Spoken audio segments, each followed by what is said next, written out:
What's up, guys? Back with another video. Um, yeah, today I'm just making the official recap video. I am a literal genius. So official recap, Mario Bautista versus Vinicius Oliveira card. I'm just gonna specifically be breaking down the main event. But I will go over a little bit of the whole card. So I'm a complete genius. If y'all watched my prediction video, I predicted this fight pretty much exactly the way I said it would go. I predicted. Well, let's just get to the fight. So, main event: Mario Bautista versus Vinicius Oliveira. I am a literal genius, guys. I should get all the credit. So as you probably know, I picked Mario Bautista to win because I'm a genius. And yeah, this fight went exactly as I said it would go. I said Oliveira. I was not buying this Vinicius Oliveira hype train, and I said that Oliveira was going to gas out pretty quickly. We saw in his last fight versus McMahon. I should have been more like I actually still overestimated Oliveira. I said he was going to get a little better. I thought he would improve, and he'd probably make it to like the third or fourth down before he gets finished by Bautista due to cardio. His cardio's not there. He doesn't have the cardio to be a ranked UFC fighter. Really. He's not ranked level, at least not top 10 level. He has potential. He has the skill. He just needs to gain some dang cardio. He actually was already gassing out pretty early into the second round of this fight. So I overestimated him. I didn't think he'd be gassing out quite yet because I should have known that. Because in the Saeed Nurmagomedov fight, he was already gassing out in the second round.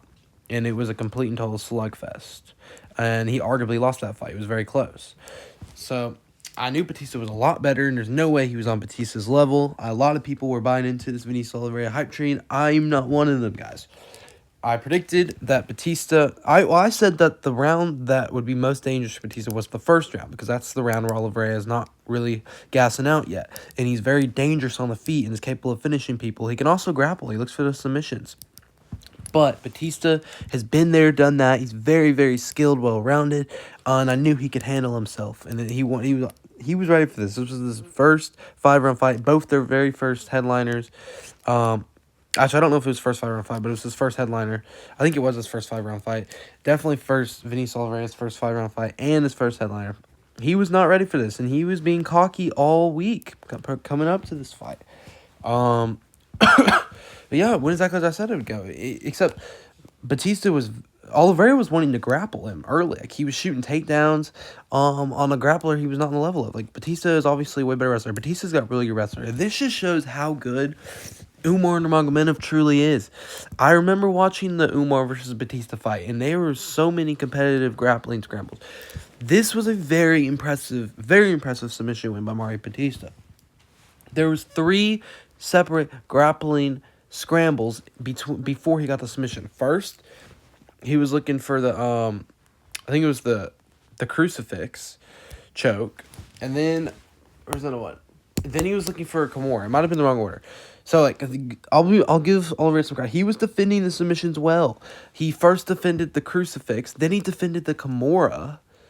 But every single time he defended it, Bautista would scramble again and get him into another one. But Oliveira kept defending it and then re-scrambling, trying to gain control. And then on the third straight scramble exchange, Bautista took his back in a very awesome grappling scramble, and he got him in the chokehold, and he tapped out very quickly. It was a beautiful scramble. They both grappled pretty well, but the game changer was Oliveira. Wouldn't have been that situation if he didn't gas out so early. So that was kind of the mode of the fight. The first round, Oliveira won the ground. Bautista was just out wrestling him the whole fight, and he was pressure boxing him, and he was controlling the fight just as I said he was going to do. I still think Oliveira has a lot of potential. He just needs to gain his cardio. This is definitely a good learning experience for him. I think he will come back stronger, I hope. Bautista, on the other hand, deserves a top 5 opponent next. He called out Corey Sandhagen. I agree. I think Corey Sandhagen's a good fight. I originally said O'Malley should fight Sandhagen, but no, I think about it. They should feed Umar to O'Malley. O'Malley can get just mauled for 3 rounds. I like O'Malley, guys, but that's what's best. I mean, he thinks he deserves a title shot. That's absolutely ridiculous. He's going to get absolutely destroyed by Umar. He never brought Umar's name up when they were asking him who he wanted. He just called for title shot. He arguably lost to Song Yadong. Actually thought he did lose to Song Yadong. He absolutely does not deserve a title shot. And yeah, send feed him to Umar. I think Batista should fight Sandhagen for a number 1 or 2 contender fight, and he's getting closer and closer. I would say a number 2 contender fight, and I think he's 2 fights away from a title shot. Not gonna lie. So that's what I thought about this fight. I was very impressed with Mario Bautista. I've always been impressed with Mario Bautista. I think he's really good. He's got a lot of skills, man. I mean, he's truly really good at wrestling, guys. And this just shows how good Umar is, because there was a lot of interesting grappling exchanges and scrambles when he was fighting Umar, and Umar still got the best of it. And I was very impressed with it because Batista was really pushing Umar with this. So I'm very impressed with Batista. I think he has a chance to be fighting for the title probably very soon. I mean, I think he fights Sandhagen. I think that's a really close fight, and I think Batista beats Sandhagen, guys. I think he's within the top 4. I think Batista's a top 4 bantamweight. I'm big on Mario Batista, guys. You guys should be too if y'all watch this fight. It was a great performance, and he did win performance of the night. So props to him. So that's the only fight I was going to simply break down. I did watch the whole card. Amir Albazi versus Hirogochi. Hirogochi's impressed me a lot. He is super fast, super explosive. He's just extremely athletic. I'm so glad they re-signed him into the UFC. You know, this guy fought Mighty Mouse one time. Yeah, he definitely looks like a top 10 flyweight. He already was in the top 10. He now should be in the top 5. Yeah, I'm really impressed with this dude. I think he deserves a top. I think he's arguably 1 fight away from a title shot. But the flyweight division is pretty complicated. I mean, you got Van as a champion. If Pantoja's ready, they're going to give Pantoja the title shot. If not, Tatsuro Taurus, the clear next number 1 contender. Maybe Hirogochi should fight Manel Kape. Winner gets it. I think so. I think Hirogochi should fight Manel Kape or Tatsuro Taura. Or maybe Pantoja. Probably not Pantoja. I think Pantoja deserves an immediate rematch because he never really lost the belt. But here, I was very impressed with Hirogochi. Albazi actually didn't fight that bad, too. That's the thing. So it was a good fight. I don't know what's going on here. This fight sucked. Almeida was absolutely horrible. Embarrassed himself. You can forget any hype train that I was going with him. I used to have a huge hype train. It might not necessarily be his fault, but he just did not. He fought horrible. There was no action. Kuniev was okay, but not great. Nothing crazy. Just tons of clinch, boring work. Michel Olejeshik, I think that's pronounced his name. Olejeshik. I'm going to tell Michel. He's good. He didn't get a finish. I actually predicted that he wasn't going to get a finish. It was a pretty close fight. They both took a lot of damage. Marc-Andre Barliat's a little inconsistent, but he fought. I think we did see the best of Barliat. And he almost won. It was a really close fight. I had 2-1 Olejeshik. And I'm big on Olejeshik, guys. He should definitely get a ranked opponent next. He's already ranked level. I think he has a lot of potential. He's still got some stuff to work on. Get a little durable. More durable. Can maybe improve your cardio a little bit more. He was gassing out a little bit, but that's it. I was not big on Fabrice Bashrat. I was pretty big on his brother, but he was not that good. I thought he lost this fight. He took a lot of damage, getting out wrestled. Just wasn't very clean. Kind of a slugfest. G. Matsumoto is pretty skilled. I'll give him credit. I thought he won. Still pretty good fight. They're both probably ranked level, to be honest. But, yeah. Dustin Jacoby looked really good. You have to say about that. Julius Walker was just slower. Couldn't handle his striking. He's got really good striking. He wants to fight on the White House card. I don't think he's a big enough name to do that, though. Prelims, Daniel Ducheco, from the Ultimate Fighter, he looked really good. He looked really good in this fight, too. Alex Moreno is a tough dude. Great chin. But that was a great win for him. He's got a ton of potential in the UFC. As he keeps winning, I'll talk more about him. Nikolai Veternokov, I can't pronounce his name. Just absolutely went in there, destroyed Nico Price immediately. Standing KO. Nico Price is tough. He didn't get dropped, but he's just nowhere near on the skill of him. And it's probably about time for Nico Price to wrap it up. Now, Keelan Souza, this fight, it was pretty boring at first. She was clinching, and they kept breaking them up because there was not enough action going on. But she actually ended up being pretty good. I think these guys are teammates. I could tell through it. They're very respectful of each other, but she's actually pretty good. She just needs to get more action with the clinch work, and she needs to improve her grappling. Now, I was big on Jafid Bashar. And this guy fought Gianni Vaquez.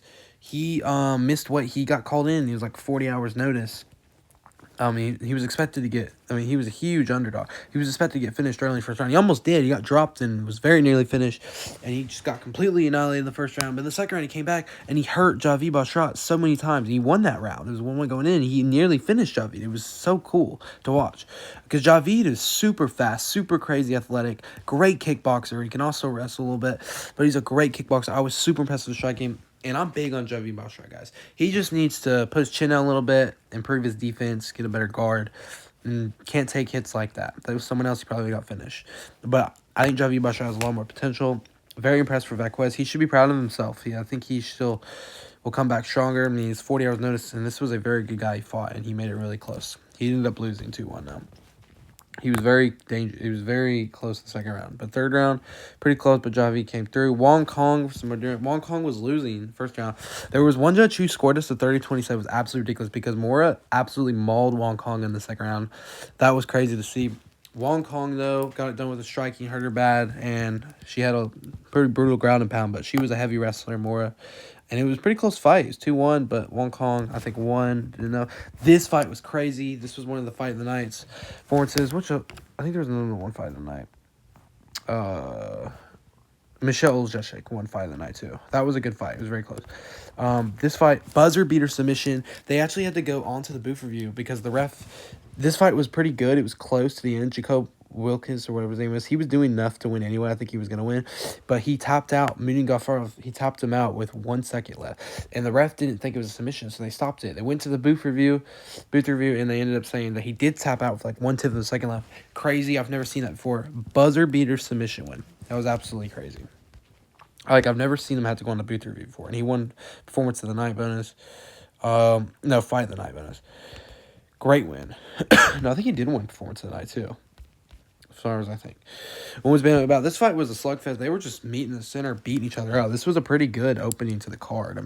Claudia Sigel, they both took a ton of damage. Could have gone either way, but I think Claudia kept her range well, took less shots, got the dub. So that is the whole card recap. I mostly really just broke down the main event. And only the main event counts my prediction streak because it's the only one I broke down in my prediction video. So it makes me 11-3 throughout the year so far in my predictions.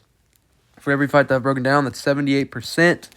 I'm a literal genius, guys. Y'all need to keep watching my channel. I know ball. I know what I'm talking about. Hope y'all enjoyed this video. Please like and subscribe. Turn on notifications if you're new, and comment what did y'all think about this card. This was a great card, very underrated card as they said it was gonna be, and I liked it. I was enjoying it. I think it was arguably better than UFC 325 because I was not too impressed with that card. But what did y'all think about this card? Let me know your thoughts on it, comments, and thank you guys for joining the live stream last night because I was reacting to it. If for any of you did that, even if it was just for 3 seconds, thank y'all for joining in.